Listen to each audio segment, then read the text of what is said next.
Fala, galera! Hoje a gente vai falar sobre as relações tróficas nos ecossistemas. Na aula anterior, nós vimos alguns conceitos aí em ecologia. Lembrando que ecossistema é a integração dos fatores bióticos e abióticos de um meio ambiente. Relações tróficas são as relações alimentares. Para isso, o primeiro ser que a gente vai falar são dos seres produtores, que é a base da nossa cadeia alimentar, da nossa cadeia trófica. Então, eles são seres autotróficos, fotossintetizantes ou quimiosintetizantes. O que significa isso? Que eles utilizam material inorgânico e transformam em material orgânico. Então, eles vão produzir biomassa. Biomassa, toda a matéria orgânica de origem vegetal ou animal, usada com a finalidade de produzir energia. Então, esses seres fotossintetizantes ou quimiosintetizantes, eles vão se utilizar de uma fonte de energia externa ao corpo deles para produzir essa fonte de energia que vai ser consumida por outros seres vivos. Fotossíntese é um processo realizado por organismos produtores, onde eu tenho a captura da energia solar e a sua transformação em energia química. Como vai acontecer isso? Vai acontecer nos cloroplastos. Cloroplasto é uma parte da célula desses seres fotossintetizantes que contém clorofila, que é um pigmento de cor verde responsável por esse processo de fotossíntese. Ela é importante nos ecossistemas porque ela devolve o oxigênio à atmosfera. A gente vai ver esse ciclo um pouco mais para frente, mas através da fotossíntese eu tenho a produção de carboidratos, oxigênio. Então eu vou devolver esse oxigênio para o meio ambiente. Então aqui embaixo a gente tem a equação da fotossíntese. Então, o que a planta vai precisar, né? Os seres fotossintetizantes. Do gás carbônico presente na atmosfera e água. Então, ele vai juntar essas duas substâncias mais a energia do sol, transformar em carboidratos, oxigênio e água. Então, esses carboidratos, eles vão constituir a biomassa desses seres vivos. Na quimiossíntese, eu não tenho a captação da energia do sol. Então, eu não vou utilizar a energia luminosa, eu vou utilizar outras fontes de energia para obter a formação dessas substâncias orgânicas, dessa biomassa. Então, eu vou ter uma substância orgânica que vai passar por uma oxidação e vai gerar uma energia. E a partir daí eu pego o gás carbônico, a água e vou transformar em substâncias orgânicas. Que tipos de seres vivos realizam quimiossíntese? Bactérias presentes em ambientes com pouca luz, com baixa quantidade de oxigênio. Esses são os seres que vão realizar a quimiossíntese. Outro ser vivo que a gente vai falar são dos consumidores. São seres que se alimentam de outros seres vivos. Então, a gente chama eles de heterótrofos. E esses heterótrofos, eles podem ser herbívoros, que só se alimentam de produtores. Então, eles se alimentam só de plantas, são herbívoros. Carnívoros só se alimentam de outros consumidores. Eles são aqueles seres vivos que a gente fala que só se alimenta de carne. Onívoros possuem o seu sistema digestório capaz de se alimentar tanto de produtores, tanto de plantas, como de consumidores, como de carne.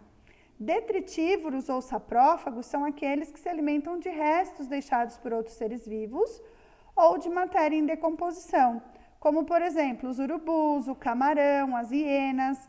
Eles vão se alimentar ou de restos que outros seres vivos largaram, ou eles vão se alimentar de matéria em decomposição. Falando em decomposição, a gente fala de decompositores.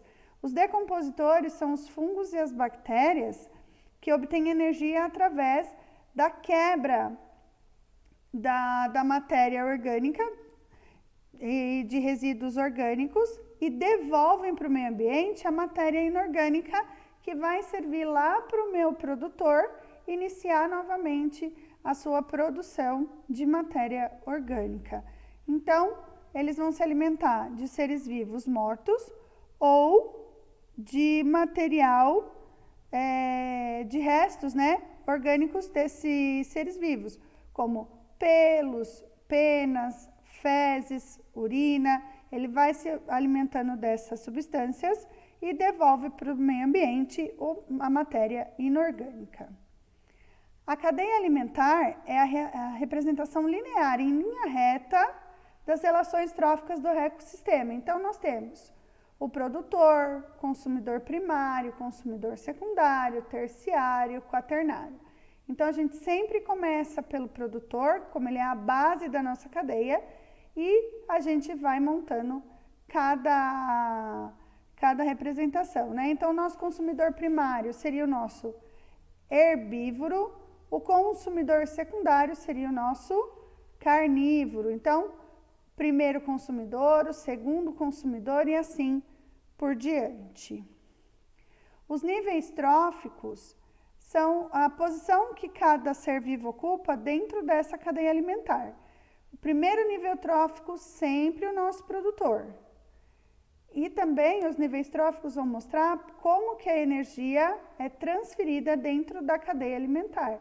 Então, a energia vinda do sol passa para o nosso consumidor.